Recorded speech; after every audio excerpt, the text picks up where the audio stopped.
सुप्रभात बच्चों। हम लोगों के हाफ ईयरली एग्ज़ाम्स आने वाले हैं ना, आपका ओरल भी चल रहा है। तो आज हम लोग हिंदी का रिवीज़न करेंगे, ठीक है। देखो, ये जो मैं रिवीज़न करा रहा हूँ ज़रूरी नहीं है कि बेटा यही प्रश्न आए।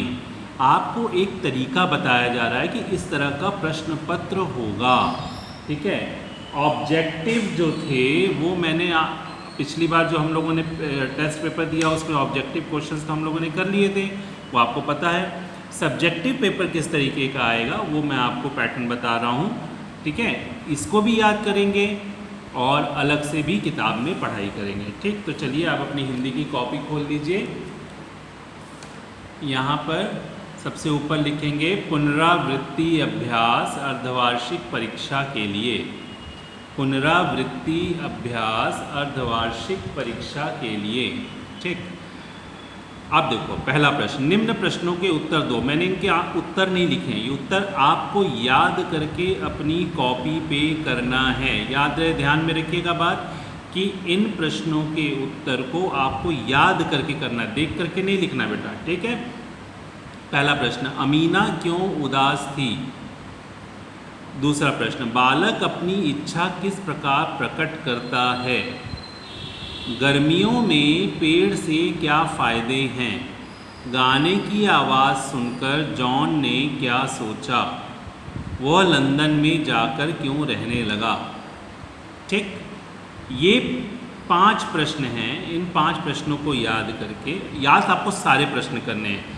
इनमें से आ भी सकता है, नहीं भी आ सकता है, आप सब याद करेंगे। मैं बार बार ये बात बोल रहा हूँ, इन प्रश्नों के उत्तर याद करके अपनी कॉपी पर लिखेंगे, ठीक। चलिए आगे बढ़ते हैं। विलोम शब्द लिखो। देखो कैसे करना है, जैसे शब्द दिए गए हैं तो पहले शब्द लिख लेंगे। तभी सुगंध का दुर्गंध, स्वच्छ का अस्वच्छ, दिन का रात, काला का गोरा, निरोग का रोगी, आगे का पीछे, रात का दिन, है ना। जैसे दिन का रात है उसी तरह का रात आ गया तो दिन, ठीक।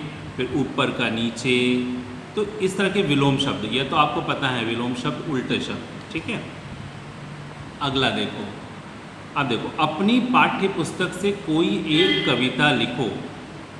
8 लाइन की, 6 लाइन की आप अपने पाठ्य पुस्तक से कविता याद करेंगे और उसको लिखेंगे। देख करके नहीं लिखना है, याद करके लिखना है। मैं बार बार ये बात बोल रहा हूँ, कोई भी काम देख करके नहीं करना है, याद करके करना है। शब्दों के अर्थ लिखो। पूज्य, पूजने योग्य, जिसकी पूजा की जाए, बड़ों को हम लोग पूज्य भी बोलते हैं ना। वतन मतलब देश। प्रभात मतलब सुबह।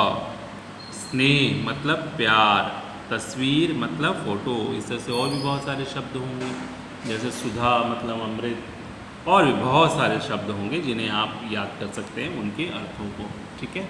चलिए आप देखिए, प्रश्नों के उत्तर दो। संज्ञा किसे कहते हैं, ये कितने प्रकार की होती है, ठीक है।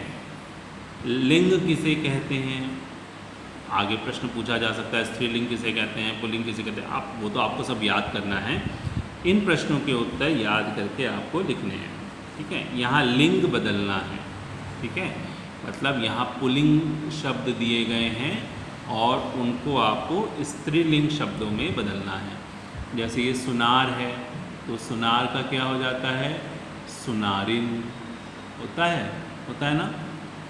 फिर धोबी, धोबी का धोबिन, माली का मालिन, नायक का नायिका, वीर का वीरांगना, ठीक।